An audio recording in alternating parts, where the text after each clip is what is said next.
Hi, everyone, and welcome back to Mindfulness Mondays. My name is Jessica Barch, and I am covering for Krista Ellis today, who is feeling a little bit under the weather, but I promise she will be returning next week. A few notes for our new attendees before we get started. Everyone will be muted for the duration of today's session. Feel free to use the chat function to communicate with us. Share your questions, thoughts, or where you will be joining or where you're joining from today. You might have noticed that many folks are showing up on camera because we like to see each other here. If you're comfortable with it and can, we invite you to join us on camera. Our next live session will be next Monday, December 5th with Jacqueline Fitch. And here is a snapshot of our upcoming PD Health at Home schedule. Again, next Monday, we will be hosting Miss Jacqueline Fitch, where she will address how our emotions can teach and guide us. This Wellness Wednesday, we will be addressing the importance of on and off times in Parkinson's, and our next live Fitness Friday will be hosted on December 16th, which will be a complete Parkinson's workout that will be holiday themed. Lastly, if you're new to this Parkinson's journey, or you have some changes right now that you're going through, we really encourage you to reach out to us and visit our very comprehensive website, parkinson.org. You can also contact our wonderful helpline that is staffed by experts. It's also bilingual, and our helpline is 1-800-4PD-INFO, or you can also email our helpline at helpline@parkinson.org. So without further ado, I would like to welcome Dr. Taylor Rush, who many of you know, and she will be leading our mindfulness session today. Welcome, Dr. Rush. Thank you, Jessica. So good to see everyone today. I hope everyone had a restful weekend and is ready to get the week started. And I'm honored to be here to be able to help you get off on the right foot, hopefully.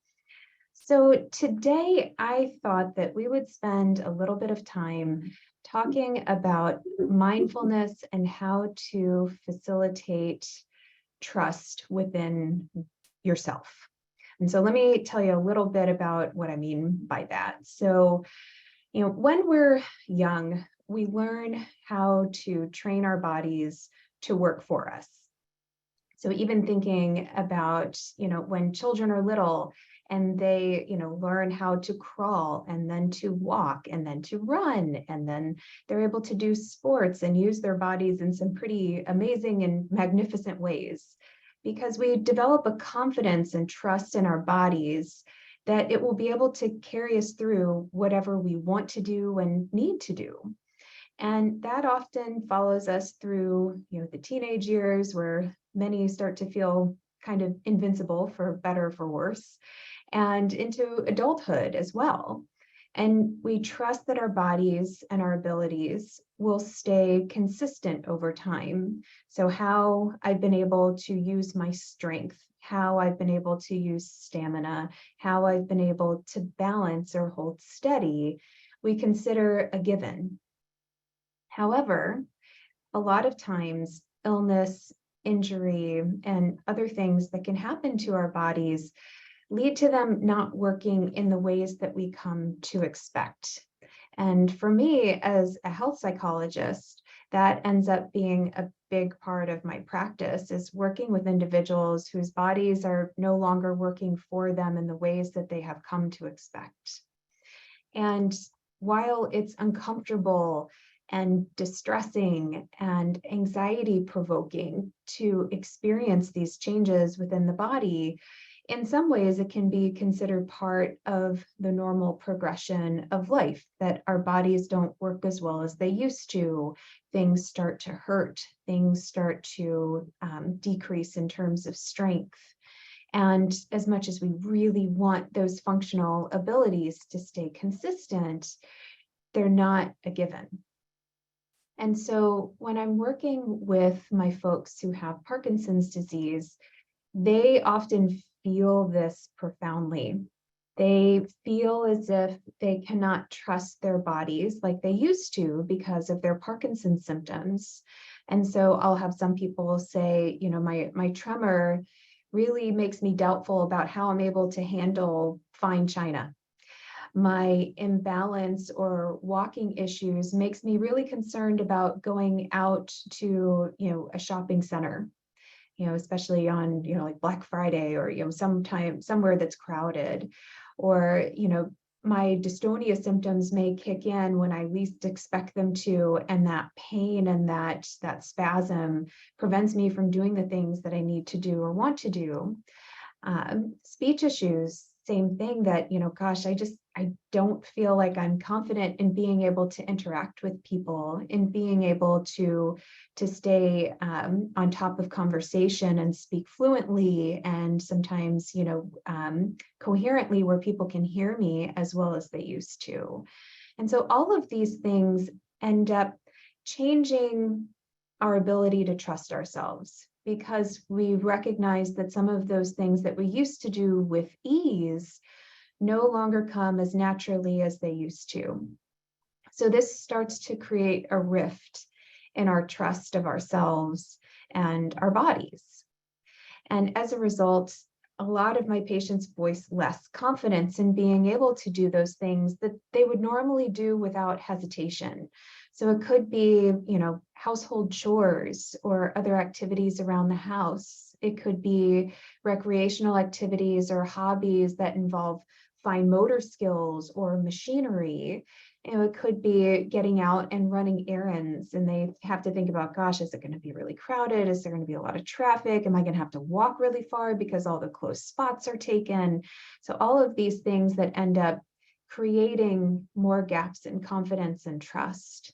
And then, given the season that it is, there are often many social gatherings that people get invited to.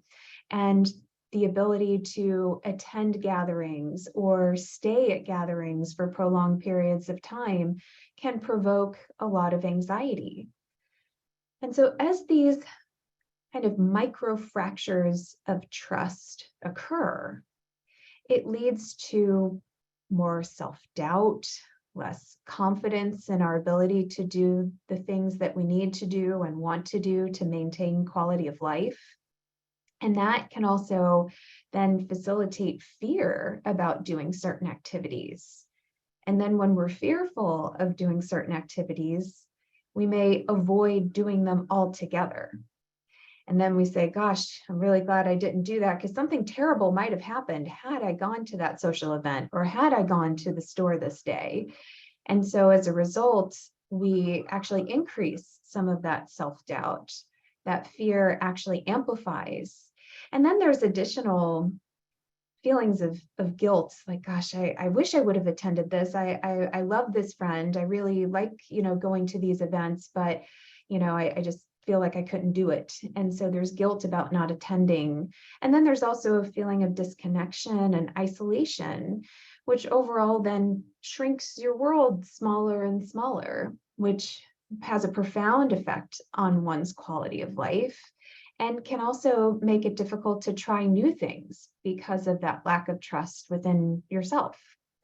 And so you start to avoid these things because of fear, and not maybe actually an inability to do them or because of your Parkinson symptoms, but the fear that something bad might happen, not that it will actually happen.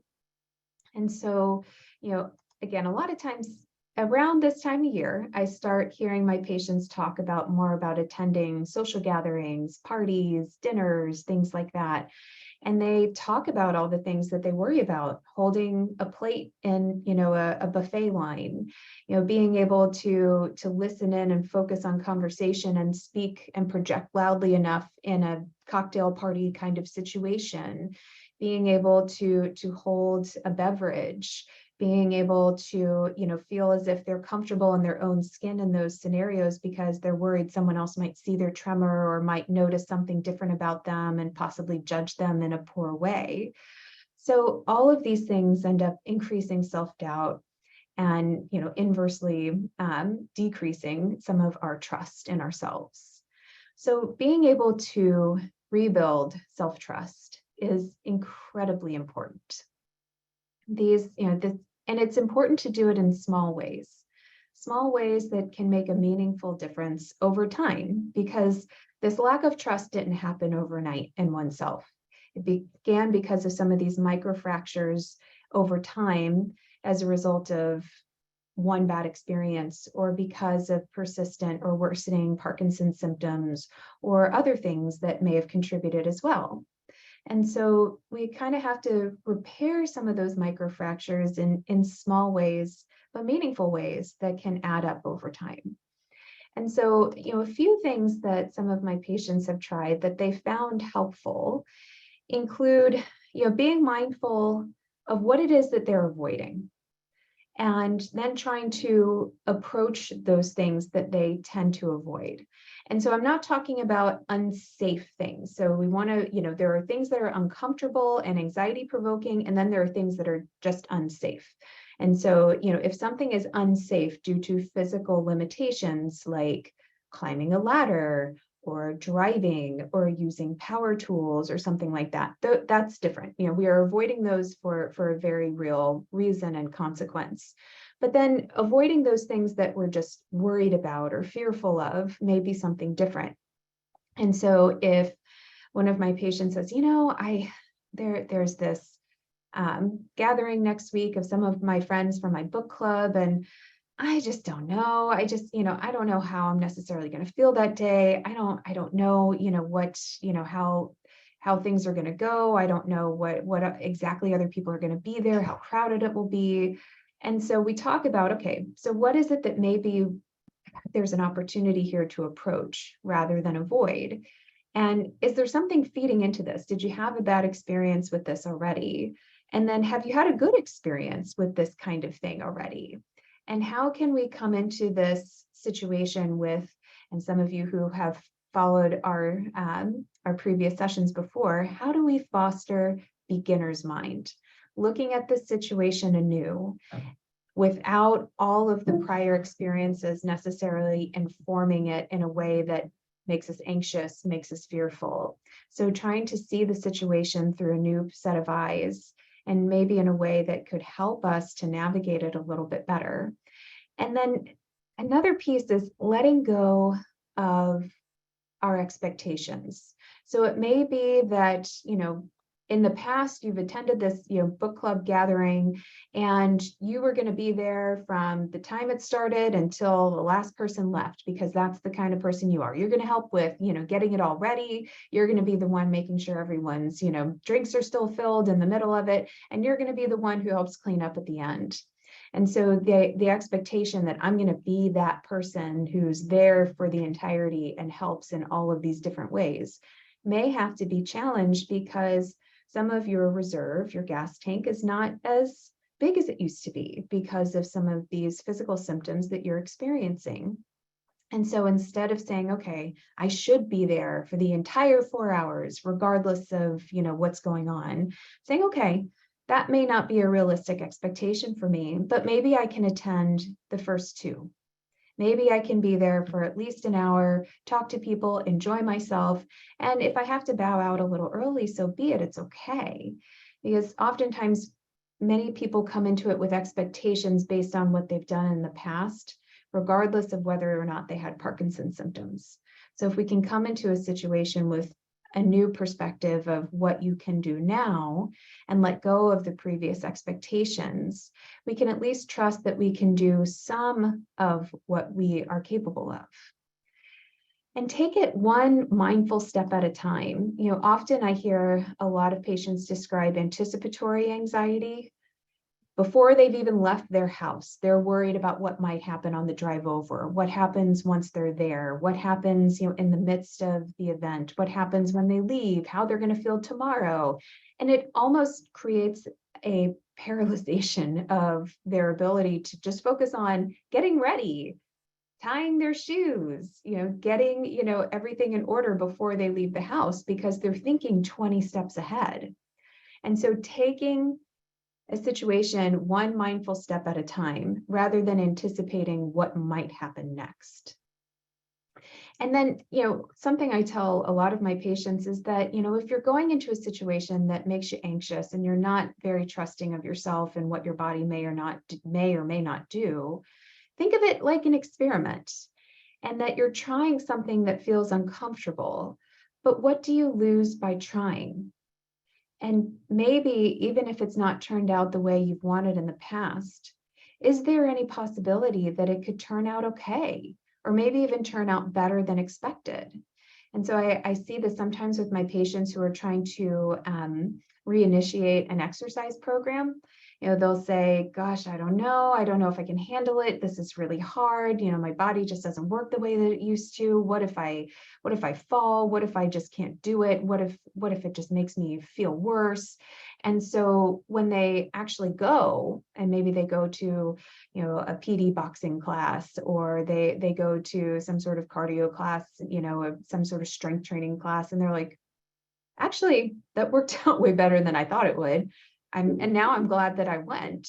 And so things like that, approaching the things that they would avoid, approaching the fear, being mindful of the fact that it exists, but still stepping towards it anyway, helps to then repair some of those micro fractures in trust. And being able to trust in what your body can provide to you, even if it's different than it used to be. And recognizing that whatever happens, being able to trust that you will get through it. And being able to trust that sometimes that means relying on yourself and trusting yourself, and also trusting those around you who provide support and allowing them to do so. And so by navigating some of these situations and, remembering that there are things that your body still can do, and there are ways in which you can, adjust expectations and adjust how you maneuver different situations, can help to start to rebuild trust in oneself. So I thought we could take a little time to do a meditation on self-trust and how to facilitate that mindset within, yourself, within your body, within your frame. And, we can, use this as a jumping off point for your week, and see if there are ways that you can challenge your perspective and rebuild a little bit of trust that perhaps you feel you've lost in the course of your journey with Parkinson's. So let's go ahead and start in a comfortable position in your chair, on your couch, wherever you find yourself today. Feeling your spine being supported. Allowing your hands and arms to rest. And you can close your eyes or just find a soft fixed point in front of you that you can gently gaze toward.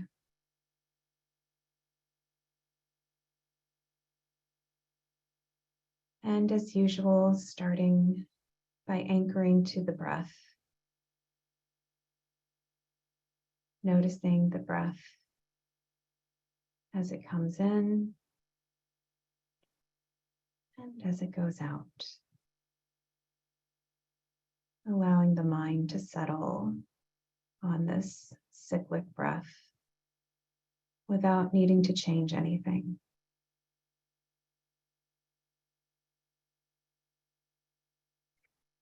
Let's start with an intention for our practice today. So just kindly say to yourself, I can trust myself to handle whatever comes, even if I don't know how it will unfold.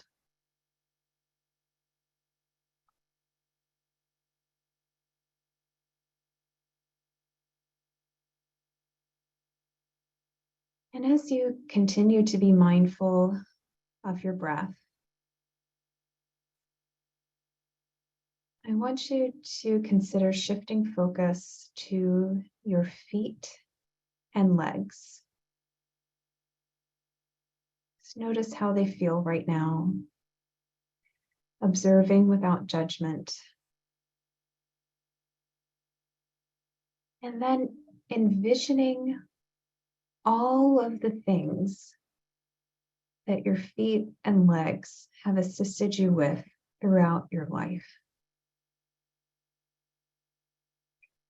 Supporting you,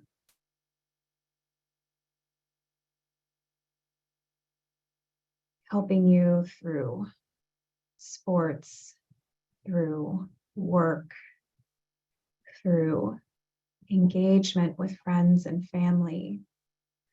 All the times your feet and legs have helped you to stand and balance. All the ways that strength has served you well.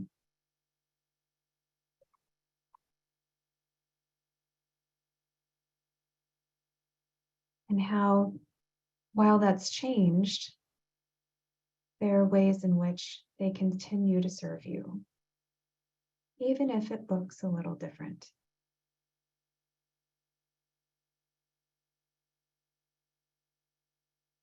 And then consider shifting focus to the abdomen that stores so many of your vital organs, where digestion takes place, feeding our body the nutrients it needs to grow and thrive and maintain. Recognizing that these are not things that we typically have to spend a lot of active attention on, and we can trust that our body will do most of this work unassisted, even if at times there is some assistance.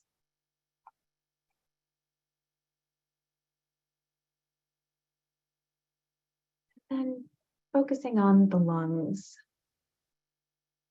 where the life force of breath and oxygen is filtered and used to keep you alive, every tissue, every cell of your body.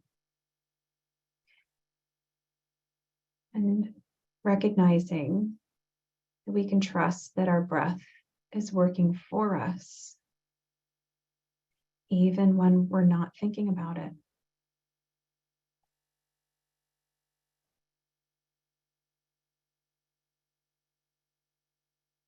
And then focusing on the heart.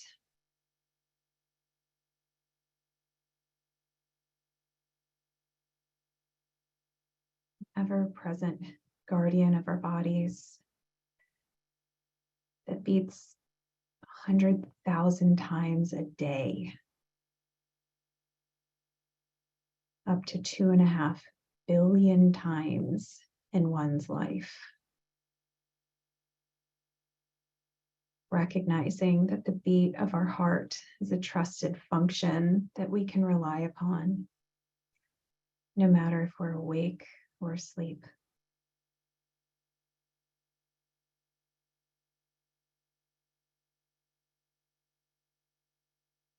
And bringing focus to the head and our brains that are safely encased within. The brain is our central station of our life, memories, sense of identity, and ability to function. And it's one organ that definitely dynamically changes throughout life. And while some of those changes can be wonderful and help us to learn and create skills, some of them can be more difficult to navigate, especially when illness or injury is involved. But it continues to work as best as it can, regardless. So being able to trust that our brains will always try to adapt despite challenges that are presented. And even right here, right now, with doing this meditation practice, we are engaging our brains in adaptation. It's learning how to think differently, how to understand the body differently. So trusting that our brains will work with us and help us, even when it's exceptionally challenging.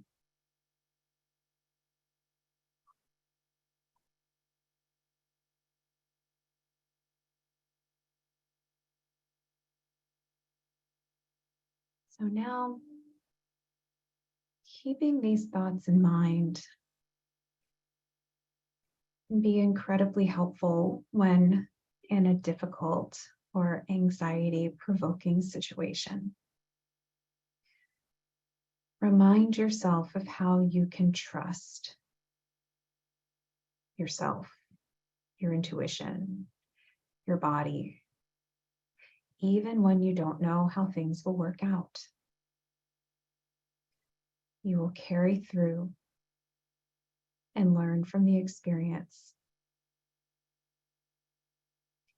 Sometimes you might even learn that you're more capable than you realize or give yourself credit for.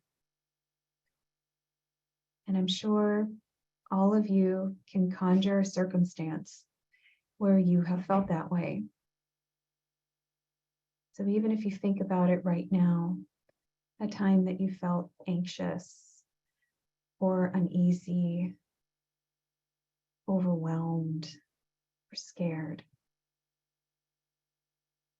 but you got through the situation, and maybe it even turned out better than expected. Keep those memories close to your heart and bring them into your mind when you start to feel that self-doubt and lack of trust.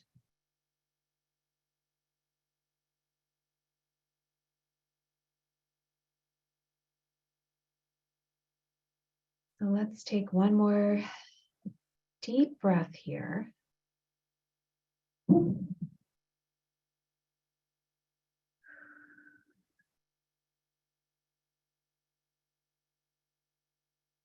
Start to shift in your chair a little bit.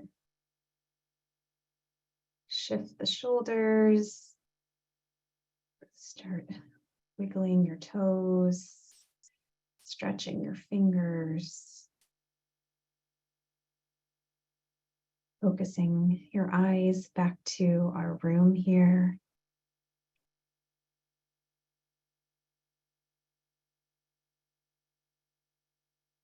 And hopefully, maybe just a little bit coming into your week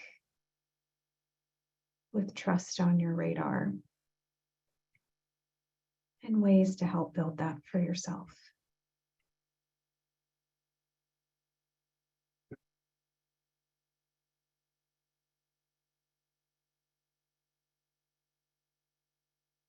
Okay, starting to see eyes open here.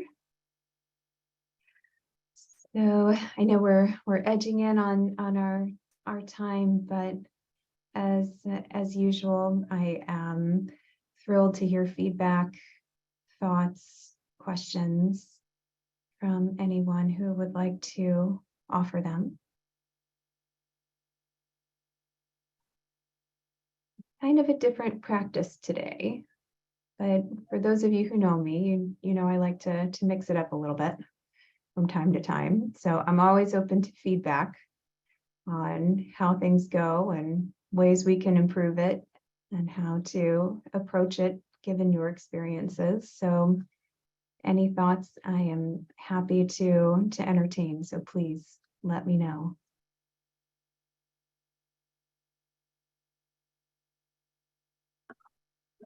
Dr. Rush, thank you so much for that. That was great. And admittedly, I don't, practice mindfulness because I always feel so busy and don't take the time, but it really does provide a very calming, type of feeling. So I really appreciate you taking the time to do this today. And I do see some comments in the chat here. Someone said, thank you. This felt very good.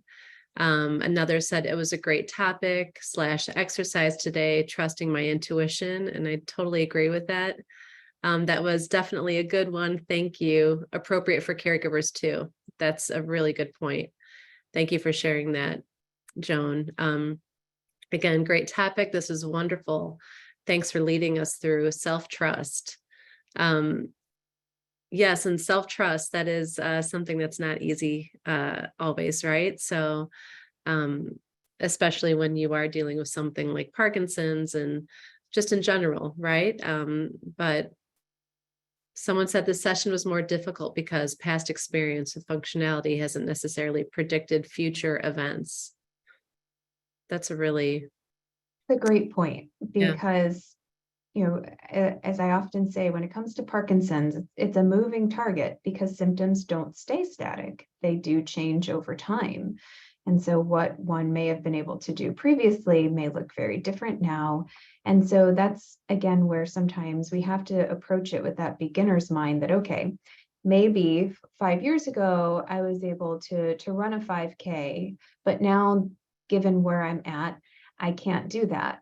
And so, but what is it that I can do based on most recent available information and what I know about myself? And, rather than it be the fear that dictates, what can I trust about myself to do? And so, recognizing that some of that past experience can't always feed into our current trust and confidence, but being able to know yourself and know in ways in which we can kind of navigate some of the situation as it stands now. But again, based on actual evidence and what we know versus the fear. So that is a very good point. yeah. Thank you for saying that, Dr. Rush. And and someone also said, "Thank you. It hit hard this week, and I needed that." And I think during these times, right, during the busy holidays and all these get-togethers, when people take the time to do all that, that is definitely understandable. Someone did ask if you ever do any workshops or kind of do, offer longer, meditation exercises with you. Is that something that you offer? Um, not as of right now, but certainly I'm open to anything that allows me to talk more about mindfulness. So I would love to see, maybe longer events or, more interactive events take place in the future. So might be a good idea for us to work on at some point. Absolutely. I love that. That's great feedback and a suggestion from this person who reached out. So definitely we will look into that in the future. But does anyone else have any other comments, or we can end our session then for the day? Just kind of looking if anyone raises a hand or all righty. Well, I just want to thank all of you for joining us today, and especially Dr. Rush for leading us. What a great exercise today. And we hope to see you all again in this mindfulness community. It was wonderful today. Thank you for sharing with us. So thank you, everyone. Have a wonderful day. Bye, everyone. Bye-bye.